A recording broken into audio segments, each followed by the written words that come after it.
This article I actually found quite interesting in the Guardian very recently, and essentially it's well, it shows it in the data itself. We'll get into that in a bit. Um, the positive effects of what happens when a ruling party gets kicked out. Most most obviously effect is that the party that then comes in tries a lot harder and has a lot more drive to get things done. And a lot of people will say, even at the end of like Tony Blair's government, they essentially ran out of steam, and a lot of people have said it for this Conservative government as well, that they literally ran out of steam, and Brexit was their last gasp at trying to do anything. Like I say, that's not like they're bringing forward any new or bright ideas to really help or change the economy.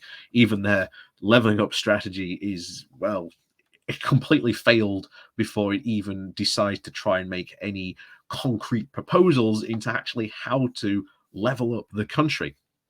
So overall, this is, like I say, quite an interesting article. It's not only just applicable to here in like the UK, it seems to be, from what it's saying here, applicable to almost any country in the world where a ruling party gets removed and a new one sort of comes in.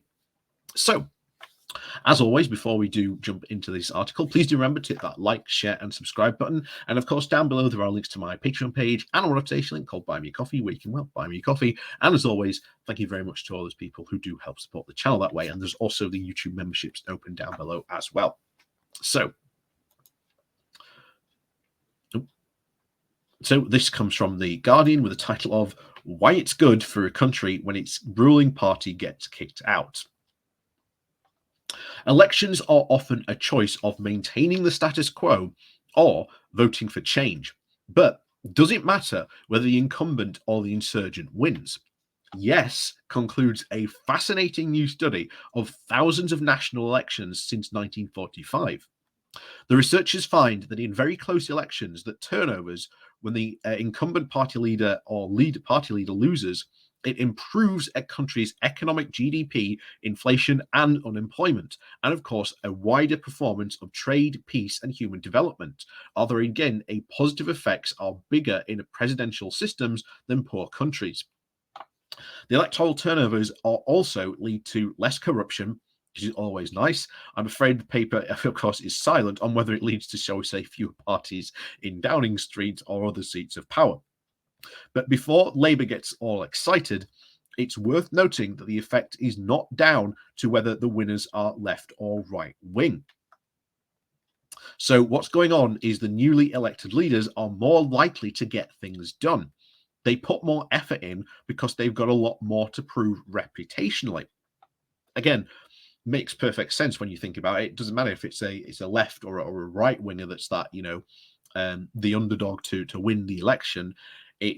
They'd have more to prove and reputationally about getting things done. And I think that goes for anyone, regardless of what left right divide they would particularly come on if they got they've got elected. So yes, it sounds to me like a pretty good argument for democracy, which at one level is basically defined as election-driven turnovers of leadership actually happening. The flip side, of course, to the positive benefits of electoral turnovers is that presumably the performance bar for that insurgents are jumping over must be set pretty low. So let's chew on this for the political parties and for the voters in wannabe or even established democracies around the world. The good news is that turnovers have become more common since the early 1990s, now making up to at least 40% of the results. The bad news is that hasn't been the case for places like Russia, where some turnover, electoral or otherwise, wouldn't have helped a long time ago.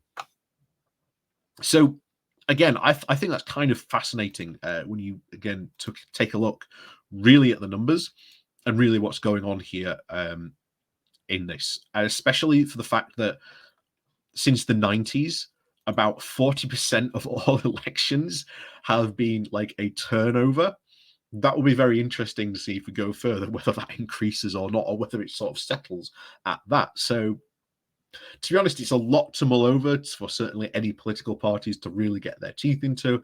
And certainly, as we've said before, in Labour, we really need to put forward a programme of change and then deliver that change and set the bar for change in this country really high. So if a Conservative government ever does get in again, they're not going to be like a 2 or 3 term, like they are currently at the moment. They're just going to be 1 term because, well, you had your chance. Here was the bar.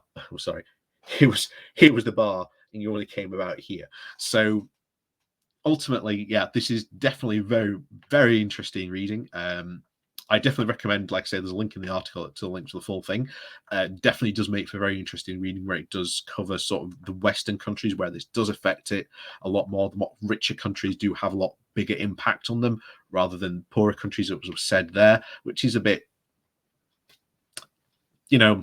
but unfortunately that's economics sometimes, and unfortunately that's the world we live in. But this is research, and sometimes, hey, it's hard to ignore the facts that's on the paper sometimes. And yeah, unfortunately that's the case. But yeah, hopefully this is good news for when we get the Tories out, at least. So as always, thanks for watching. Please do remember to hit that like, share, and subscribe button. And of course, down below there are links to my Patreon page and a one-off link called Buy Me Coffee, where you can, well, buy me coffee. And as always, thank you very much for watching, and we'll see you all next time.